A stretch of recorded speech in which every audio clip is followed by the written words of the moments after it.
ಭಾಳ ಸಂತೋಷ ಆಗಿದೆ.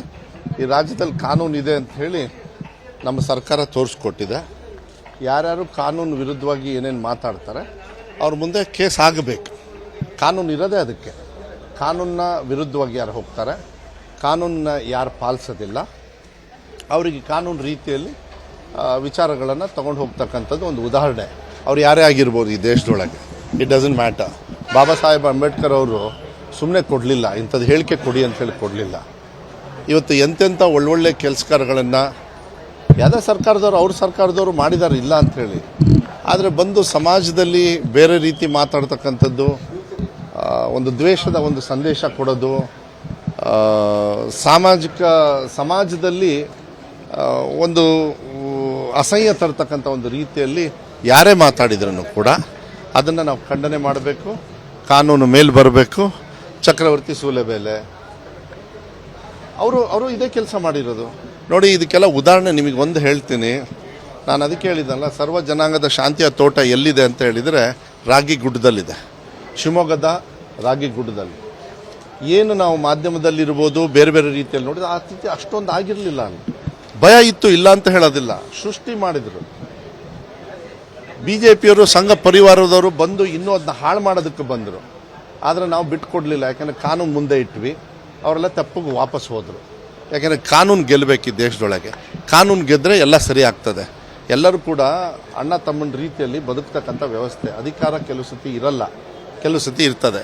ಅಧಿಕಾರ ಇಲ್ದಾಗ ನಾವು ಯಾರಾದರೂ ಬಂದು ಹಾಳು ಮಾಡಿದ್ವಿ, ಈ ಕೆಲಸ ಮಾಡಿದ್ವಿ ಅಂತ, ಯಾರಾದರೂ ಹಿಂಗೆ ಗುಂಡೇಟ್ ಹೊಡೀರಿ ಅಂತೇಳಿ ನಾವೇನಾದ್ರು ಹೇಳಿಕೆ ಕೊಟ್ಟಿದ್ವಂತ, ಹೇಳಿಕೆ ಕೊಟ್ಟಿದ್ದಾದರೆ ಆ ಟೈಮಲ್ಲೂ ಕೂಡ ನಮ್ಮವ್ರ ಮೇಲಾಗಲಿ, ಯಾರ ಮೇಲಾಗಲಿ, ಸಾಮಾನ್ಯ ಜನರ ಮೇಲಾಗಲಿ, ಎಲ್ಲರ ಮೇಲೂ ಕೂಡ ಕಾನೂನು ಗೆಲ್ಲಬೇಕು. ಭಾಳ ಸಂತೋಷ ಆಗಿದೆ. ಈ ರಾಜ್ಯದಲ್ಲಿ ಕಾನೂನು ಇದೆ ಅಂತ ಹೇಳಿ ನಮ್ಮ ಸರ್ಕಾರ ತೋರಿಸ್ಕೊಟ್ಟಿದೆ.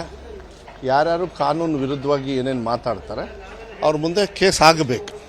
ಕಾನೂನು ಇರೋದೇ ಅದಕ್ಕೆ. ಕಾನೂನಿನ ವಿರುದ್ಧವಾಗಿ ಯಾರು ಹೋಗ್ತಾರೆ, ಕಾನೂನನ್ನ ಯಾರು ಪಾಲಿಸೋದಿಲ್ಲ, ಅವರಿಗೆ ಕಾನೂನು ರೀತಿಯಲ್ಲಿ ವಿಚಾರಗಳನ್ನು ತಗೊಂಡು ಹೋಗ್ತಕ್ಕಂಥದ್ದು ಒಂದು ಉದಾಹರಣೆ. ಅವ್ರು ಯಾರೇ ಆಗಿರ್ಬೋದು ಈ ದೇಶದೊಳಗೆ, it doesn't matter. Baba Saheb Ambedkar ಅವರು ಸುಮ್ಮನೆ ಕೊಡಲಿಲ್ಲ, ಇಂಥದ್ದು ಹೇಳಿಕೆ ಕೊಡಿ ಅಂತ ಹೇಳಿ ಕೊಡಲಿಲ್ಲ. ಇವತ್ತು ಎಂತೆಂಥ ಒಳ್ಳೊಳ್ಳೆ ಕೆಲಸಗಾರಗಳನ್ನು ಯಾವುದೇ ಸರ್ಕಾರದವರು ಅವ್ರ ಸರ್ಕಾರದವರು ಮಾಡಿದ್ದಾರೆ, ಇಲ್ಲ ಅಂಥೇಳಿ. ಆದರೆ ಬಂದು ಸಮಾಜದಲ್ಲಿ ಬೇರೆ ರೀತಿ ಮಾತಾಡ್ತಕ್ಕಂಥದ್ದು, ಒಂದು ದ್ವೇಷದ ಒಂದು ಸಂದೇಶ ಕೊಡೋದು, ಸಮಾಜದಲ್ಲಿ ಒಂದು ಅಸಹ್ಯ ತರ್ತಕ್ಕಂಥ ಒಂದು ರೀತಿಯಲ್ಲಿ ಯಾರೇ ಮಾತಾಡಿದ್ರೂ ಕೂಡ ಅದನ್ನು ನಾವು ಖಂಡನೆ ಮಾಡಬೇಕು. ಕಾನೂನು ಮೇಲೆ ಬರಬೇಕು. ಚಕ್ರವರ್ತಿ ಸೂಲೆಬೇಲೆ ಅವರು ಇದೇ ಕೆಲಸ ಮಾಡಿರೋದು ನೋಡಿ. ಇದಕ್ಕೆಲ್ಲ ಉದಾಹರಣೆ ನಿಮಗೆ ಒಂದು ಹೇಳ್ತೀನಿ.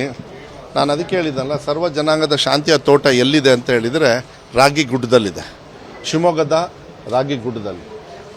ಏನು ನಾವು ಮಾಧ್ಯಮದಲ್ಲಿರ್ಬೋದು, ಬೇರೆ ಬೇರೆ ರೀತಿಯಲ್ಲಿ ನೋಡಿದ್ರೆ ಆ ಸ್ಥಿತಿ ಅಷ್ಟೊಂದು ಆಗಿರಲಿಲ್ಲ. ಭಯ ಇತ್ತು, ಇಲ್ಲ ಅಂತ ಹೇಳೋದಿಲ್ಲ. ಸೃಷ್ಟಿ ಮಾಡಿದರು BJPಯವರು, ಸಂಘ ಪರಿವಾರದವರು ಬಂದು ಇನ್ನೂ ಅದನ್ನ ಹಾಳು ಮಾಡೋದಕ್ಕೆ ಬಂದರು.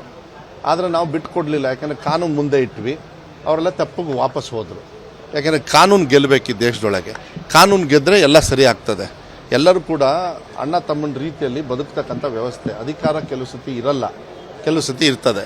ಅಧಿಕಾರ ಇಲ್ದಾಗ ನಾವು ಯಾರಾದರೂ ಬಂದು ಹಾಳು ಮಾಡಿದ್ವಿ, ಈ ಕೆಲಸ ಮಾಡಿದ್ವಿ ಅಂತ, ಯಾರಾದರೂ ಹಿಂಗೆ ಗುಂಡೇಟ್ ಹೊಡೀರಿ ಅಂತೇಳಿ ನಾವೇನಾದ್ರು ಹೇಳಿಕೆ ಕೊಟ್ಟಿದ್ವಂತ, ಹೇಳಿಕೆ ಕೊಟ್ಟಿದ್ದಾದರೆ ಆ ಟೈಮಲ್ಲೂ ಕೂಡ ನಮ್ಮವ್ರ ಮೇಲಾಗಲಿ, ಯಾರ ಮೇಲಾಗಲಿ, ಸಾಮಾನ್ಯ ಜನರ ಮೇಲಾಗಲಿ, ಎಲ್ಲರ ಮೇಲೂ ಕೂಡ ಕಾನೂನು ಗೆಲ್ಲಬೇಕು.